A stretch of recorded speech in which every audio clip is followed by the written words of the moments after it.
Just remember, once you're over the hill you begin to pick up speed.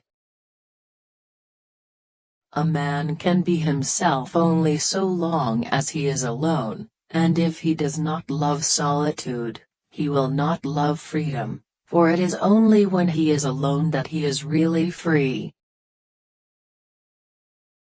The doctor sees all the weakness of mankind, the lawyer all the wickedness, the theologian all the stupidity.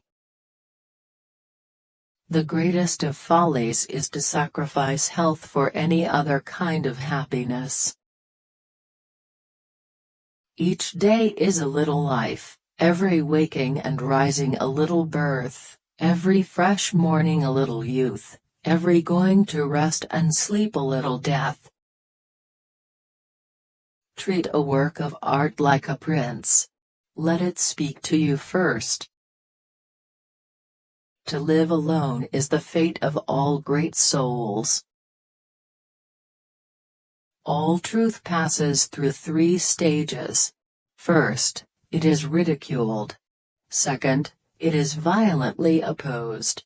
Third, it is accepted as being self-evident. Talent hits a target no one else can hit, genius hits a target no one else can see. I've never known any trouble that an hour's reading didn't assuage. It is difficult to find happiness within oneself, but it is impossible to find it anywhere else. We can regard our life as a uselessly disturbing episode in the blissful repose of nothingness. The shortness of life, so often lamented, may be the best thing about it. Education perverts the mind since we are directly opposing the natural development of our mind by obtaining ideas first and observations last. This is why so few men of learning have such sound common sense as is quite common among the illiterate. The majority of men are not capable of thinking, but only of believing, and are not accessible to reason, but only to authority. Always to see the general in the particular is the very foundation of genius. Religion is the masterpiece of the art of animal training, for it trains people as to how they shall think. The person who writes for fools is always sure of a large audience. We seldom think of what we have but always of what we lack. Therefore, rather than grateful, we are bitter. The fruits of Christianity were religious wars, butcheries, crusades, inquisitions, extermination of the natives of America, and the introduction of African slaves in their place. The more unintelligent a man is, the less mysterious existence seems to him.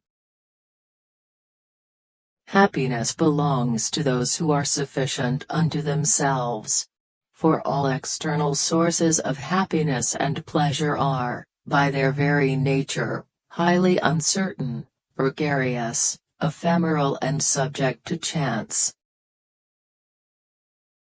The assumption that animals are without rights, and the illusion that our treatment of them has no moral significance, is a positively outrageous example of Western crudity and barbarity. Universal compassion is the only guarantee of morality. The universe is a dream dreamed by a single dreamer where all the dream characters dream too. Marrying means, to grasp blindfolded into a sack hoping to find out a needle out of an assembly of snakes. Nature shows that with the growth of intelligence comes increased capacity for pain, and it is only with the highest degree of intelligence that suffering reaches its supreme point. The wise have always said the same things, and fools, who are the majority, have always done just the opposite. If we suspect that a man is lying, we should pretend to believe him, for then he becomes bold and assured, lies more vigorously, and is unmasked. Women remain children all their lives, for they always see only what is near at hand, cling to the present, take the appearance of a thing for reality, and prefer trifling matters to the most important.